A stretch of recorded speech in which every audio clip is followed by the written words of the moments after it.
It was raining outside. The kind of rain that drummed against the courthouse windows like restless fingers tapping to be let in. Inside, the lights were dim, cold. Jane sat silently in the witness box, her maroon coat pooling at her feet like dried blood. Her long black hair was parted deliberately to one side, a curtain of silence shielding her from the man seated across the room. From him, from Diddy. The room held its breath. Every eye was on her, but she kept her gaze low, tracing invisible patterns on the polished wooden railing beneath her trembling fingers. No jewelry, no smile, just silence and the dull ache of memory starting to unspool. She inhaled sharply when the prosecutor stood. "Jane," the woman said softly, "let's go back to the beginning." The room didn't shift. No one moved, but Jane did. In her mind. It wasn't always rain and silence. Once there was champagne, lights, the heavy perfume of privilege. The way Diddy first looked at her, like she was chosen, like she was wanted. It started with a contract, $10,000 a month. It was never written in blood. Only ink. But the ink soaked through everything, her freedom, her image, her body. It became the silent agreement behind every whisper, every gesture, every unspoken rule. Her presence was conditional. Her survival was transactional. She remembered the first night he called it a hotel night. He said it casually, like one might say date night or movie night. They were in Las Vegas, on his jet, her eyes wide with the thrill of being wanted by a man the world admired. But her stomach twisted when they landed, when the car drove not to a romantic dinner but to a hotel suite already prepared. Lit, stocked, waiting. There was another man there. Paul. "You'll like him," Diddy whispered. "He's for you and me." Jane's voice quivered in the courtroom. "He called it a gift," she said. "He said I'd be amazing, that I just had to let go." She paused, biting the inside of her cheek. Her throat clenched. "I didn't want it. I smiled anyway." In the hotel, Diddy had poured drinks. Music played, soft, sultry, manufactured mood. Paul had been kind, or at least not cruel. That made it worse. It confused her. Was this okay if it didn't hurt? Was it still wrong if she nodded instead of screamed? Diddy watched from the velvet couch, sipping, smiling. She didn't cry that night. Not until afterward. "You're not getting tired on me, are you?" Diddy had said, hours later, when her head dipped forward in exhaustion. Jane had smiled. Weakly. She was always smiling then. It was her shield, her currency, her weapon. He liked that. Back then, she still believed there was love somewhere buried under the power games and the sleepless nights. Maybe she even thought that enduring it, these hotel nights, was the price of staying close to someone as brilliant, as magnetic, as dangerous as him. Maybe she thought she was special. "Why didn't you just say no?" the prosecutor asked, now gently. Jane looked up. Her voice was barely audible. "I don't know."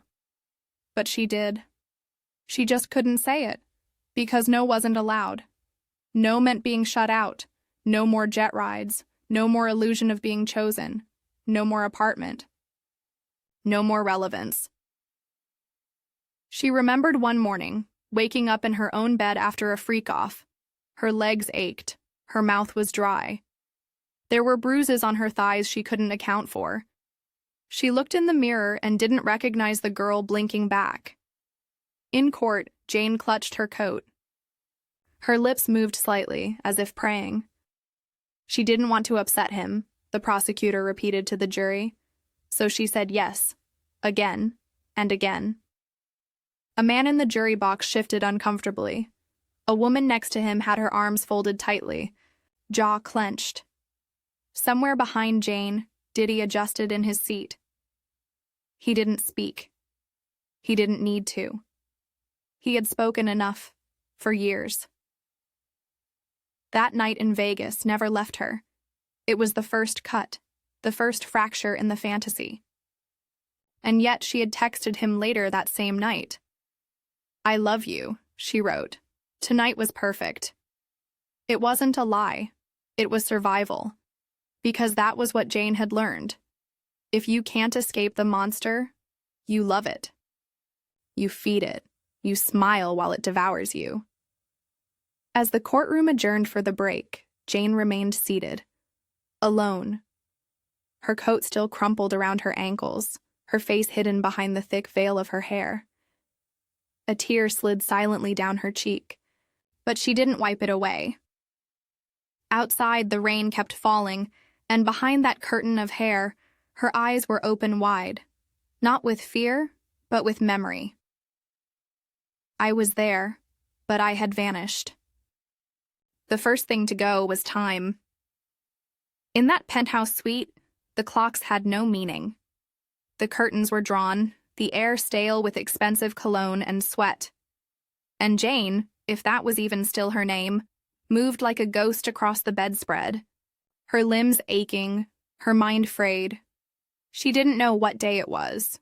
She barely remembered her own name. But she remembered the hours, 30 of them. Diddy called it a freak-off, a celebration, an adventure. He said it with a grin, with music. Pounding through gold-plated speakers, ecstasy tablets laid out like candy on the marble bar. 4 men, different bodies, different scents, the same expectation, no rest, no condoms, no escape. Jane's lips trembled as she spoke to the jury. There was no sleep, she said. No food, just more. She paused, gripping the edge of the stand like it might disappear beneath her. I remember asking to eat. I whispered it, just whispered. I'm hungry. She looked down, ashamed, not because of the hunger, but because he had smiled when she said it. Smiled and said, "You're not getting tired on me, are you? Let's finish strong." That phrase echoed in her skull like a sick mantra. Finish strong, as if she was some athlete in a twisted game only he understood. As if this was performance, not degradation. She remembered the second escort. Leo, they called him. He smelled like cigars and something chemical. His hands were rough. His voice was soft. That made it worse. It made her doubt her own disgust. Diddy stood watching, occasionally filming with his phone, occasionally barking instructions. Jane wanted to shut her eyes, but she had learned not to. He hated when she closed her eyes. "You're here. Be present," he once hissed. "Don't check. Out." So she kept them open, even as her soul retreated. By the 5th hour, her legs shook. By the 8th, she started to dissociate. At the 12th, she couldn't feel her fingers. At the 15th, her throat was raw from trying not to scream. But still, it went on. She wasn't a person anymore. She was a set piece, a function, a role, and she played it perfectly, because that's what he wanted. Jane testified that she had asked for condoms twice. Once directly to the escort. Once to Diddy in a low whisper she hoped wouldn't sound like rebellion. But he heard her. He always heard everything, and he stared at her like she had spat on his shoes. "You better not ask for a fucking condom," he mouthed once. She yelped. Just a small sound, barely audible. But it came from her gut. From some animal part of her that still remembered fear. "There was a time," Jane whispered now, to the courtroom, "when I thought that if I pleased him enough, he would finally just love me." She smiled, a broken, bitter smile. "Instead, he gave me more men." The jury sat motionless. One woman had her head in her hands, rubbing her temples slowly. A man stared blankly at the wall behind Jane, jaw locked. No one dared speak. Jane continued. She recalled being told not to clean herself after one of the encounters. He liked it better that way, she said softly. She remembered how Diddy would come to her after, hands on her hips, murmuring things that sounded like poetry but felt like poison. He'd call her his freak, his canvas, his dirty little creation. He said it with pride. She said nothing at all.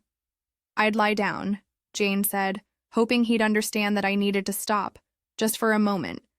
But he never did. She paused, her voice cracking. He once said, "If you want rest, sleep when we're dead." That was the moment she realized there was no exit. This was not a game. This was a sentence. After the final man left that night, she crawled to the shower. The water was too hot, but she didn't turn it down. She wanted to burn, to purge. But even that was not hers to control. He knocked on the glass. Don't take too long. She stood naked, water cascading down her shoulders, her fingers trembling, and she whispered to the tiles, "Please, let this be the last one." It wasn't. Back in the courtroom, the prosecutor played a 9-minute audio clip, a conversation between Diddy, Jane, and an escort named Dawn. In it, Diddy was angry. Jane's voice was small. "I didn't have protection," she said. "I didn't want to upset you." The clip ended. Silence. The jury looked stunned. Jane stared ahead, and in that moment, she was back there. In the bed. On hour 24, her body raw, her eyes dry, and Diddy whispering, "Let's finish strong." I smelled like death, but he wanted more. Birthdays used to mean something.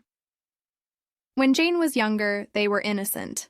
Vanilla cake, candles, a warm hug from her mother, a wish whispered into the dark. But in Diddy's world, birthdays were different. In his world, even celebration had a price. That morning, Jane had let herself believe in something soft. They were in Miami. The sunlight filtered through the gauzy curtains of their hotel suite. Diddy had made a reservation at Nobu.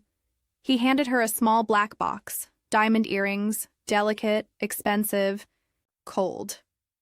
He smiled. "Tonight's for you." Jane smiled back. She wanted to believe him. But when they returned to the room, the lights were dimmed. Rose petals were scattered across the bed in a way that felt staged. And sitting in the corner, legs crossed, a stranger waited. Another man. Another gift. Jane froze. Diddy leaned in, whispering like it was foreplay. "Let's have fun tonight." She swallowed the lump in her throat. Her voice was barely audible. "I thought it was just us." He kissed her cheek, already walking away. "It is?" he said. "You and me, and him." The escort was named Cabral. Tall, quiet, familiar. Jane had met him before. That made it worse. He smiled like he knew the script. She slipped into the bathroom, her hands trembling. Looked at herself in the mirror. Perfect hair, perfect lashes, a hint of highlighter on her cheekbones. Everything curated for someone else's pleasure. She whispered, "Please, not tonight." No one answered. Back in the bedroom, she tried to delay. Small talk, a slow dance. Lingerie she didn't choose. Diddy poured champagne, watching from the chaise lounge like a director on a film set. The music played, her body moved, her heart retreated, and when Cabral approached her, she did the only thing she could. She asked for a condom. Diddy's smile vanished. He didn't speak. But his glare said enough. He mouthed the words, "You better not ask for a fucking condom." Her breath caught. She let out a small sound. Not a cry, Not a word. Just a sound of fear escaping before she could contain it. Cabral looked away. Eventually, Diddy relented. He handed the man a condom and walked out, his face unreadable. Jane stood there, numb, humiliated, exposed. The act happened anyway. Hours passed. She remembered lying still afterward, her eyes on the ceiling. The ceiling didn't judge her. The silence did. Later that night, Diddy returned with a cake, balloons. Another box, another smile. He kissed her forehead and whispered, "Surprise." She followed him to the adjoining suite, the sugar from the cake still on her lips. And that's when she saw the second man. Dawn, another escort, another round. Her limbs trembled before it began. She sat on the edge of the bed, tried to prepare herself. She asked again, softly, for protection. Again he refused. Again she obeyed. She told herself this was love, because what else could explain the madness? What else could explain why she was still here? When Dawn left, Jane thought it was over. She thought maybe, now, she could sleep. Cry. Feel. But the door opened once more. Another man entered. She never got his name. The next morning, Jane sat in the shower, water running cold over her legs. She didn't cry. Not because she didn't want to, because she couldn't anymore. In court, Jane recounted it all. Her voice cracked as she said the words, 3 different men, one night, on my birthday. She paused, searching for breath. I didn't want any of them. I just wanted him. She looked across the courtroom. He gave me a cake, and then gave me away. The jury sat frozen. No one spoke. No one blinked. She described how after the third encounter, she lay on the couch in silence. Diddy walked in, looked at her, and said nothing. Not a thank you. Not a word of comfort. Just silence. He turned on the television, flipped through the channels. A comedy played. He laughed. She bled. And Jane, wrapped in a silk robe, still whispered the words she thought he wanted to hear. I love you. Because she did. Because she had to. That was her gift to him. Her body. Her silence. Her soul. Happy birthday, he had said, and walked away. There was a message Jane never sent. It lived in the Notes app on her iPhone, buried between reminders and grocery lists, a digital whisper trapped in silence. Ever since I opened Pandora's box, I've never been able to close it. She wrote it after her birthday, after the third man, after the shower that would not cleanse her. In court, she said the words aloud. The air in the room changed. I was confusing his lust for love, she said. The sentence was simple. The weight behind it was not. Jane had been texting Diddy often in those days.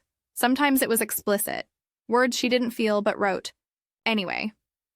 Other times it was emotional confessions typed out at 2 a.m., her fingers trembling, her heart exposed. I don't want to play this role anymore, one message read. It's dark, it's sleazy. I feel like it's the only reason you have me around, and why you pay for the house. She sent it. He read it. And hours later, he responded. Let's just be friends. I can't take these long texts. I'm tired of you telling me what I'm doing wrong. That was when something cracked. Not loud. Not dramatic. Just a hairline fracture inside her spirit. The kind that deepens quietly until one day, the whole thing collapses. Jane had asked him again, and again to stop the hotel nights. She told him she needed a break, that she couldn't keep doing it, that her body hurt, that her heart was caving in. He never heard her, or worse, he did, and he didn't care. She remembered one night in particular, a date night, she thought. They went to dinner. He smiled, ordered for her, touched her knee beneath the table. She felt Maybe something real. But hours later, she was in a hotel suite again. The lights were low. A man waited. 18 hours, she said. 18 hours with someone she didn't want, while Diddy vanished. Off with friends, partying, leaving her high and hollow. When he returned, she was curled up in the corner of the room, shivering, mascara smudged down her cheek. He looked at her, confused. "Are you crying?" he asked, the word coded in disgust. In court, Jane covered her mouth. She couldn't stop her body from shaking. "I thought he would hold me," she said. "I thought he'd be angry at the man. Instead, he was annoyed at me." The prosecutor leaned forward gently. "Why did you keep going back?" Jane closed her eyes. Silence. And then, "Because I loved him." She remembered a trip to New York. Diddy promised her it would be different. Just the two of them. No hotel night, no strangers, dinner, shopping, romance. She believed him.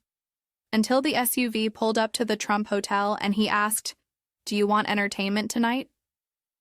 That was his code word. That was the warning bell. She looked up at the red lights glowing faintly from the hotel windows. In that moment, she knew. She was never going to be just a girlfriend. She was inventory. In court, Jane's voice cracked. "Told him I didn't want to do it anymore." "And what did he say?" the prosecutor asked. Jane swallowed. "He gave me ecstasy and said, 'I have something coming.'" The man was already in the room when she arrived. Another stranger, Jane, took Diddy aside. She begged.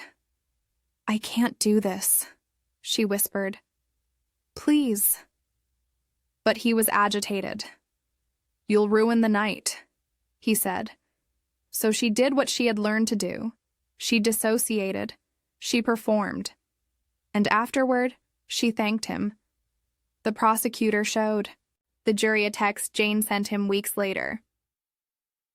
"I can't wait to see what you have for me tonight," it read. Jane explained, "I wrote it to make him happy, to make him feel like I was still the fantasy." Her eyes were hollow as she added, "Sometimes, I arrange the hotel nights myself, as a surprise." The courtroom shifted. One juror wiped her cheek, another stared hard at Diddy, who sat motionless, his face unreadable. Jane stared at the floor. "I used to think I had control," she said, "that I was choosing this." She shook her head. But it wasn't love. It was survival. The prosecutor paused, then said, "Tell us more about the box, the one you said you opened." Jane looked up slowly. "It's the part of me that let this happen. The part that believed if I stayed beautiful, silent, and available, I'd be loved." She smiled sadly. "But the more I gave him, the more I disappeared. The box was open. I was the gift." The SUV idled at the curb, engine humming like a tired animal. Jane sat in the back seat, hands folded in her lap, her phone glowing dimly. Outside, the Trump Hotel stood like a polished mausoleum, silent, cold, immaculate. She had been here before. But this time was supposed to be different. Diddy had promised, just the two of them. A romantic weekend, no hotel night, no one else. "I want it to feel like us again," he had said, and she had believed him, because she always did. She glanced up at the hotel windows. It was a small thing, barely noticeable, the faint red glow, in one of the rooms on the 5th floor. But Jane knew what it meant. The red light. It wasn't from the hotel staff. It was from Diddy's, his assistant, his chief of staff. His empire. Setting the scene. Her chest tightened. He was setting her up again. Inside, Diddy was chatting with his entourage on the sidewalk, laughing, charming, entirely at ease. She was left to wait. 40 minutes alone in the SUV, her reflection in the window overlapping with the city lights. She opened her phone, snapped a photo of the hotel's facade. She wanted to remember this moment, not because it was beautiful, but because it was betrayal. When he finally opened the car door, his cologne hit her before his voice. "You okay, baby?" Jane smiled. A trained response. They checked into the suite, gold accents, crisp linens, music already playing, perfume in the air.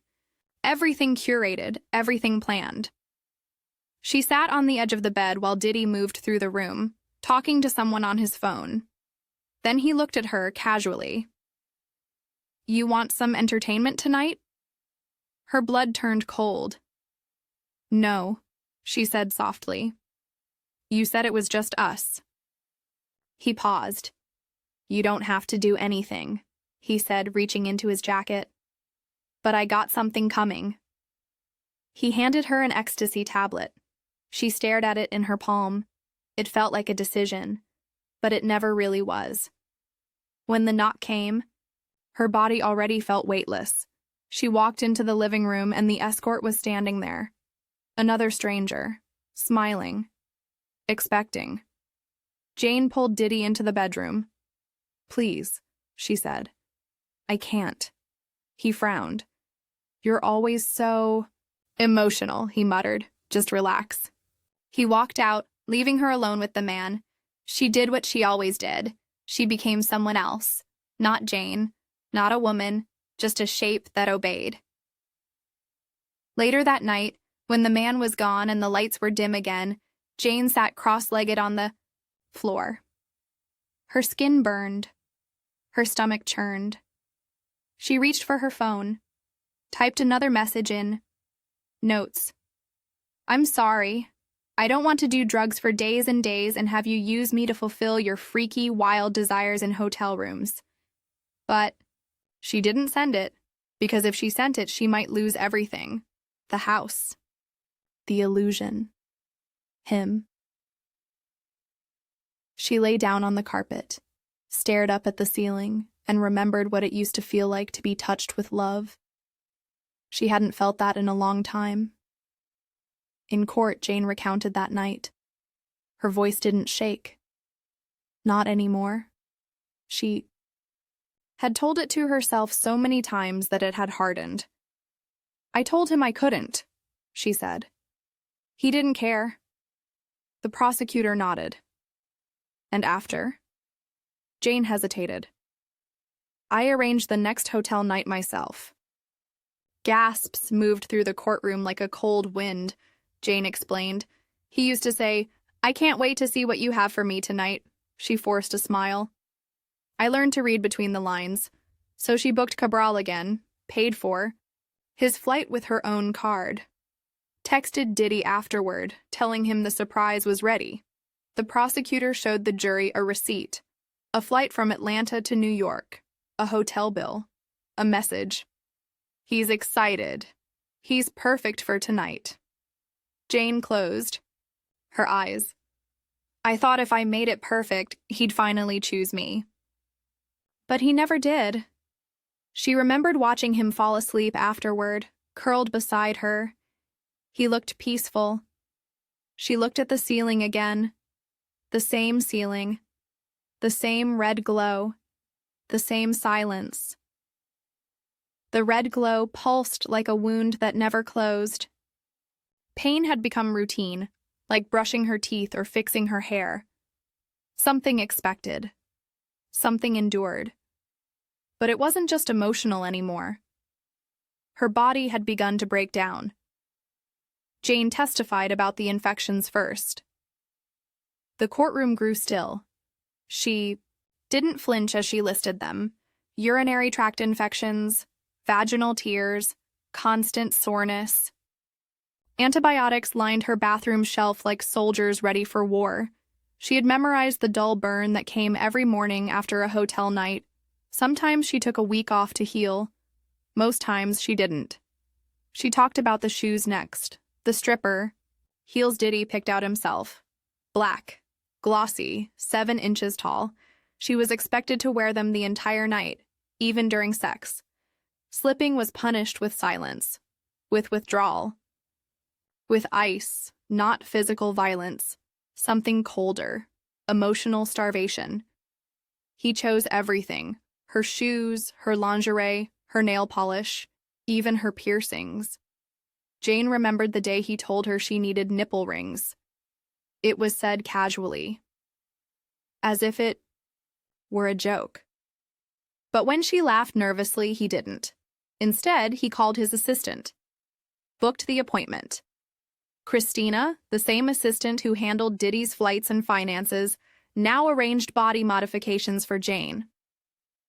He picked the place, Jane told the court. He picked the piercer. She went through with it. Because that's what she did. She went through with everything. For a year, she kept them in. Then one day, she took them out. Quietly, without a word. Diddy noticed. He always noticed. He stared at her chest, like it had betrayed him. "Where are my piercings?" he asked. "Not yours? Not hers? His." She said nothing. She just turned away. Pain became layered, not just surface-level soreness, but the kind that lives in joints, in ligaments, in memory.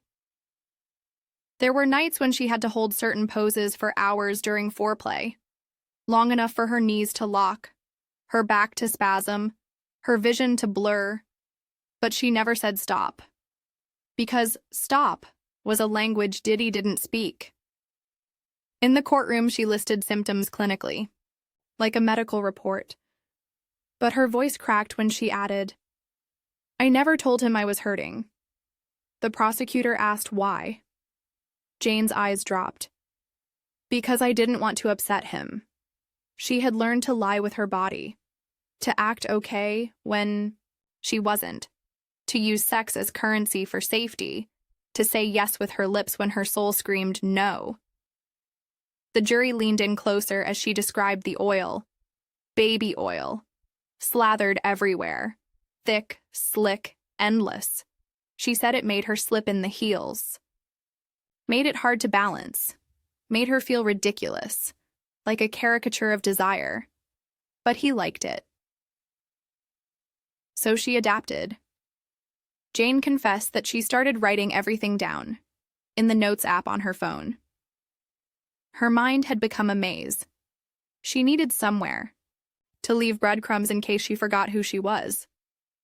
Sometimes she even sent those messages to Diddy, begging to stop, begging for dignity, begging for air. He responded once with, "I'm tired of these long texts telling me what I'm doing wrong." That was it. No comfort, no recognition, just complaint.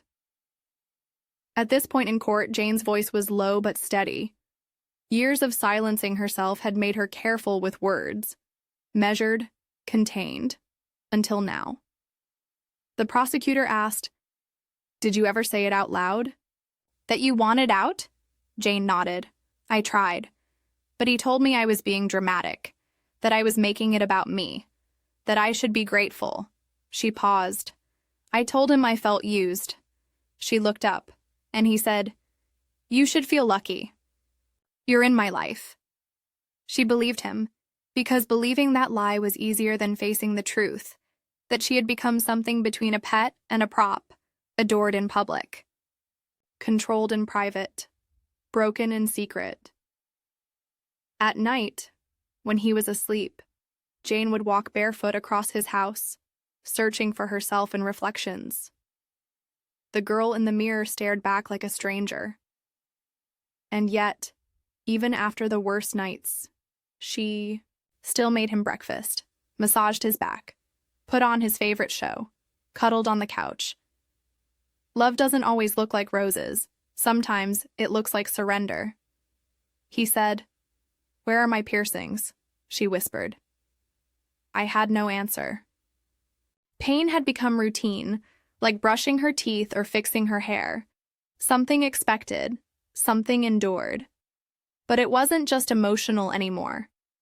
Her body had begun to break down. Jane testified about the infections first.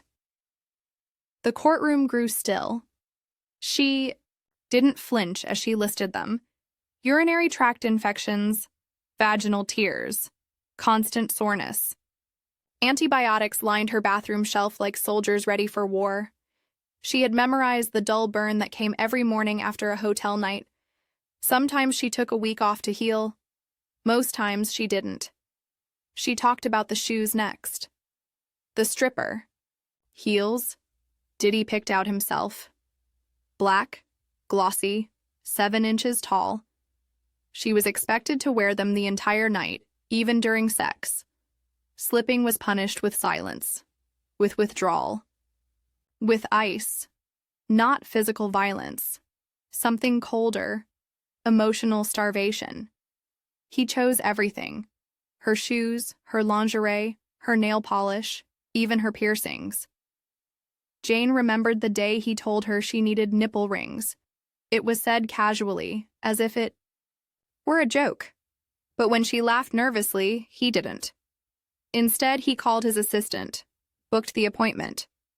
Christina, the same assistant who handled Diddy's flights and finances, now arranged body modifications for Jane.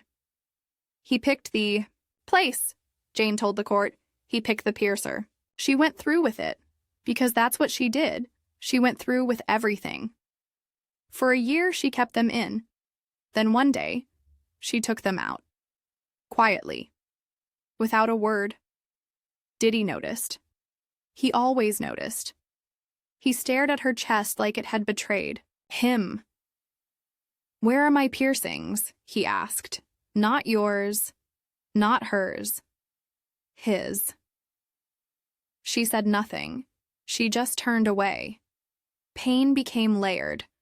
Not just surface-level soreness, but the kind that lives in joints, in ligaments, in memory.